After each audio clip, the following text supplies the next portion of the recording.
Assalamualaikum to all. In my previous video, I explained you unit number 1, that was understanding our bodies.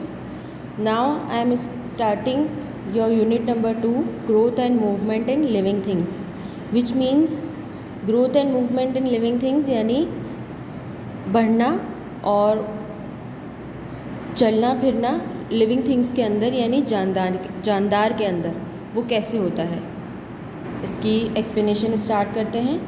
Living things and non living things, ये बात आप सबको पता है कि living क्या होता है और नॉन लिविंग क्या होता है। जानदारों को हम कहते हैं लिविंग थिंग्स और बेजान चीज़ों को हम कहते हैं नॉन लिविंग थिंग्स। बेजान चीज़ें यानी जो सांस नहीं ले सकते वो नॉन लिविंग थिंग्स हैं, जो सांस ले सकते हैं वो लिविंग थिंग्स है, चाहे वो एनिमल्स हो, प्लांट्स हो या ह्यूमन बींग्स हो। Living things are quite different from non living things, यानी लिविंग थिंग्स जो है वो नॉन लिविंग थिंग्स से बहुत अलग होते हैं। They have characteristics which non living do not, यानी उनके कुछ करेक्टरिस्टिक्स होते हैं जो नॉन लिविंग थिंग के नहीं होते। Plants and animals are living things, they are alive. Plants and animals जो है वो लिविंग थिंग्स होते हैं, दे आर अलाइव, वो जिंदा होते हैं।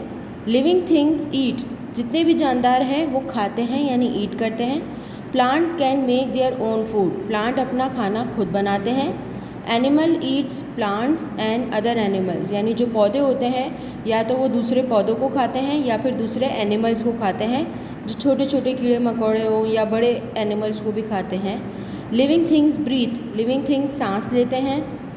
They take in air to produce energy, जैसे मैंने फर्स्ट चैप्टर में बताया था कि हम इनहेल करते हैं ऑक्सीजन और फिर हमें एनर्जी मिलती है खाने से। The oxygen in the air changes the food inside their bodies to energy. Living things need energy for all their activities, यानी जानदारों को अपनी तमाम एक्टिविटीज़ के लिए एनर्जी की ज़रूरत होती है। Living things get rid of waste और unwanted things from the body, यानी लिविंग थिंग्स को जिन चीज़ों की अपनी बॉडी में ज़रूरत नहीं होती वो बॉडी से बाहर कर देते हैं, वेस्ट हो जाती है। Living things are able to move, जितने भी जानदार हैं वो मूव कर सकते हैं, चाहे एनिमल हो, प्लांट हो या ह्यूमन बींग्स हो।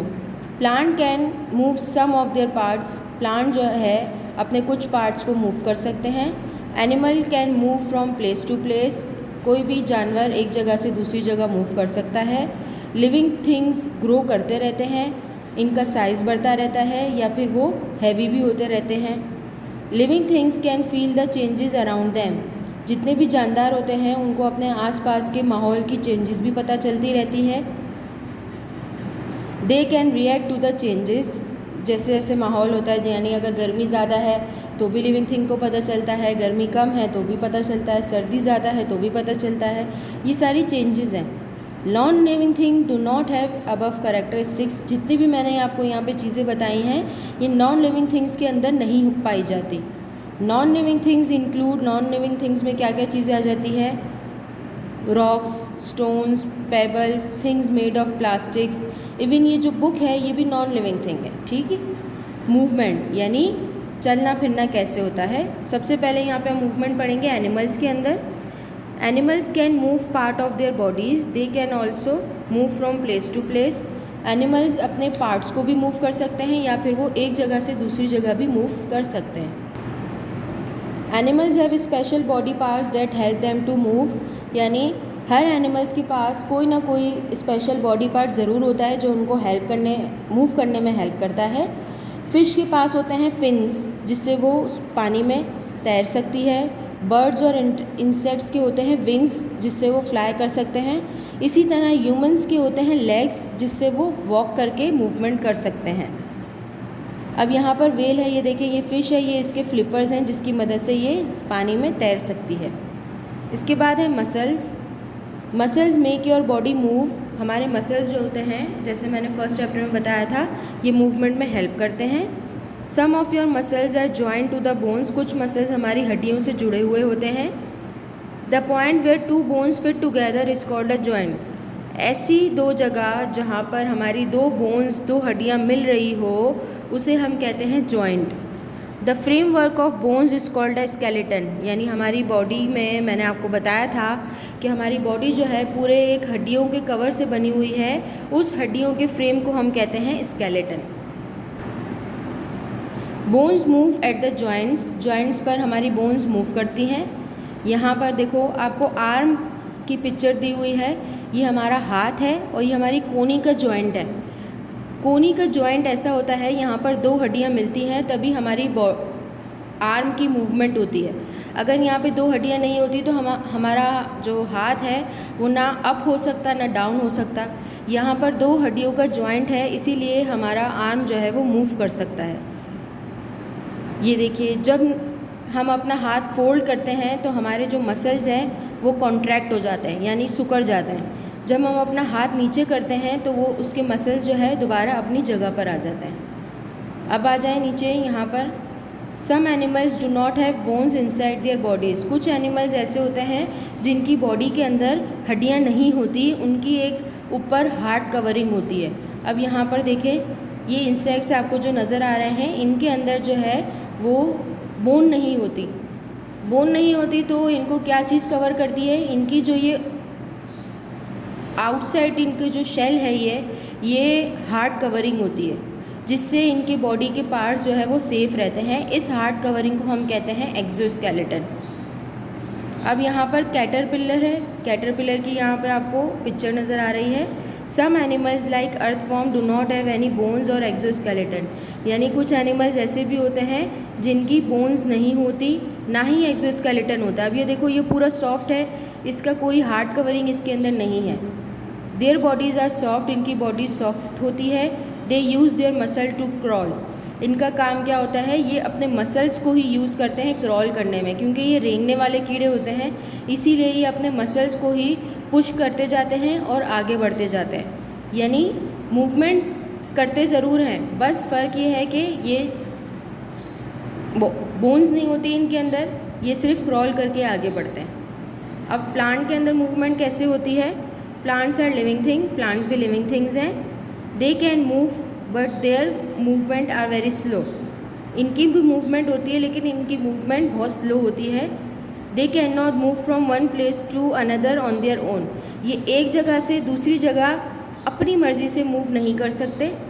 सम tiny plants that live in water can move by themselves, कुछ प्लांट्स ऐसे होते हैं जो पानी की तरफ होते हैं, वो खुद मूव कर जाते हैं। जैसे जैसे समंदर की लहरें आती है उसके ज़रिए मूव कर जाते हैं, फिर किनारे पे जाके वो पौधा रुक जाता है, फिर वहीं पे रखे रखे वहाँ से नया प्लांट उग जाता है। तो ये मूवमेंट जो है पानी की जगहों पर होती है। They have an I spot which help them move toward और अवे फ्रॉम सनलाइट। अब यहाँ पे आपको दो पिक्चर्स और नज़र आ रही हैं, यूग्लिना और क्लेमाइडोमोनास। ये कैसे मूव करते हैं? ये स्विमिंग के ज़रिए मूव करते हैं। यहाँ पे जो आपको ये नज़र आ रहा है ये कहलाता है, ये एक हेयर लाइक स्ट्रक्चर है जिसको हम कहते हैं फ्लैजिलम, इसके ज़रिए जो है ये मूवमेंट करते हैं। यहाँ पर यूग्लिना में एक है और क्लेमाइडोमोनास में दो है, इसी की मदद से ये मूव करके आगे बढ़ते रहते हैं। इसके बाद है ग्रोथ, यानी कैसे बढ़ते हैं। यहाँ पे आपको डिफरेंट डॉग्स की पिक्चर्स नज़र आ रही हैं। All living things grows up to be similar to their parent, यानी हर लिविंग थिंग जो है वो ग्रो करता है। जैसे हम हैं, हम पहले छोटे होते हैं, बेबी होते हैं, फिर टोडलर बन जाते हैं, फिर उससे बड़े होते हैं। इस तरह हमारी ग्रोथ होती रहती है और जैसे जैसे ग्रोथ होती रहती है वैसे वैसे हमारे अंदर चेंजेस आती रहती हैं। बिल्कुल उसी तरह एनिमल्स के अंदर भी यही होता है। जिस तरह हम हैं, हम अपने पेरेंट्स से जो है वो मिलते हैं, रिजेंबल करते हैं जब हम पैदा होते हैं। However as they grow they begin resembling their parents more and more, कुछ ऐसे होते हैं जो अपने पेरेंट्स की तरह ही लगते रहते हैं लेकिन उनकी चेंजेस होती रहती है।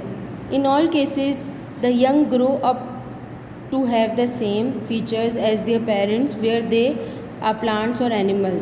This is known as inheritance और कैरेक्टरिस्टिक्स और हेरिडिटी, यानी हमारा अपने पेरेंट्स से मिलना यानी उनके जैसा दिखना, ये सब क्या कहलाता है? इनहेरिटेंस या फिर heredity. All living things of a particular type share similar features of characteristics. For example all dogs are similar to each other, यानी हर डॉग जो है वो एक दूसरे से मिलता है। However types of dog different from each other, ये ज़रूर है कि हर टाइप डॉग्स की अलग अलग टाइप्स होती हैं। Differ from each other in feature such as length, facial features, size etcetera. यानी कोई डॉग दिखने में छोटा होता है, कोई डॉग बड़ा होता है, किसी का फेस चेंज होता है, किसी का फेस चेंज होता है। ये यहाँ पर हर तरीके के डॉग्स आपको नज़र आ रहे हैं, लेकिन ये है डॉग्स ही, लेकिन इनकी जो है वो चेंजेस अलग अलग होती जाती हैं। बिल्कुल इसी तरह ग्रोथ इन एनिमल्स, एनिमल्स के अंदर ग्रोथ कैसे होती है। यहाँ पर एक एग्जांपल आपको नज़र आ रही है फ्रॉग की। फ्रॉग की एग्जांपल में देखें, सबसे पहले जो है यहाँ पर एग है, यानी सबसे पहले फ्रॉग जो है वो इस तरीके का होता है, उसके बाद वो टैडपोल बन जाता है। ये देख रहे हैं आप चेंजेस, जैसे जैसे वो ग्रो कर रहा है उसको बॉडी में जो है हम चेंजेस भी होती जा रही हैं।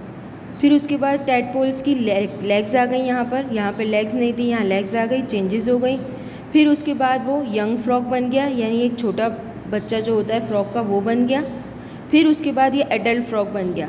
अब आप यहाँ पर पूरी लाइफ साइकिल में देखें कि चेंजेस उसकी आती जा रही हैं, ग्रोथ भी हो रही है और चेंजिंग भी आ रही है। तो that is called growth in animals. बिल्कुल उसी तरह बटरफ्लाई देखिए, बटरफ्लाई भी सबसे पहले एग है, ये पत्ते पर एग नज़र आ रहा है आपको। एग के बाद वो बनता है कैटरपिलर, कैटरपिलर के बाद बनता है प्यूपा, प्यूपा के बाद ये यंग बटरफ्लाई है, यानी छोटी बटरफ्लाई है, उसके बाद वो जाकर पूरी बटरफ्लाई बन रही है। तो ये इसका पूरा लाइफ साइकिल है। प्लांट्स में कैसे ग्रोथ होती है ये मैं आपको दिखा रही हूँ। सीड जर्मिनेशन के थ्रू मैं आपको बताऊँगी। सीड जर्मिनेशन का मतलब है कि हमने कोई भी बीज अगर ज़मीन में बोया है तो वो कैसे बढ़ेगा, कैसे ग्रो करेगा। ये ज़मीन के अंदर का हिस्सा दिखा रहे हैं और ये ज़मीन के ऊपर का हिस्सा है।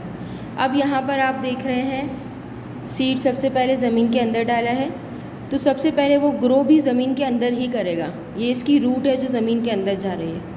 फिर आहिस्ता आहिस्ता सीड जो है वो थोड़ी सी रूट्स अपनी बाहर भी निकालेगा, लेकिन ज़्यादा रूट्स उसकी जो हैं, जड़ें जो हैं वो ज़मीन के अंदर ही मजबूत होती है। ये ज़मीन के अंदर उसकी जड़ें मजबूत हुई और मजबूत हो गई और यहाँ से छोटा सा लीफ भी बाहर आया। जो हमें नज़र आएगा वो ये होगा, लेकिन अंदर वो इतना बढ़ रहा होगा। नेक्स्ट, अब अंदर वो बिल्कुल और बढ़ गया है और बाहर हमें क्या नज़र आ रहे हैं, देखें ये पूरे लीव्स हमें नज़र आ रहे हैं। ये देख रहे हैं चेंजेस और ग्रोथ्स कैसे आ रही है। इसे कहते हैं ग्रोथ इन प्लांट। यहाँ पे आपको एक लाइफ साइकिल दी गई है, जैसे मैंने आपको फ्रॉग की लाइफ साइकिल समझाई, इसी तरह यहाँ पे एक प्लांट की लाइफ साइकिल दी गई है कि सबसे पहले जो है उसकी जर्मिनेशन की, सीड की जर्मिनेशन की यहाँ पर। फिर उसके बाद जो है सीडलिंग यानी बढ़ना शुरू किया उसने, उसके बाद उसके अंदर फ्लावर्स आना शुरू हुए और उसके बाद वो बिल्कुल बढ़ गया। यहाँ तक आप लोगों की चैप्टर की एक्सप्लेनेशन ख़त्म हो गई है।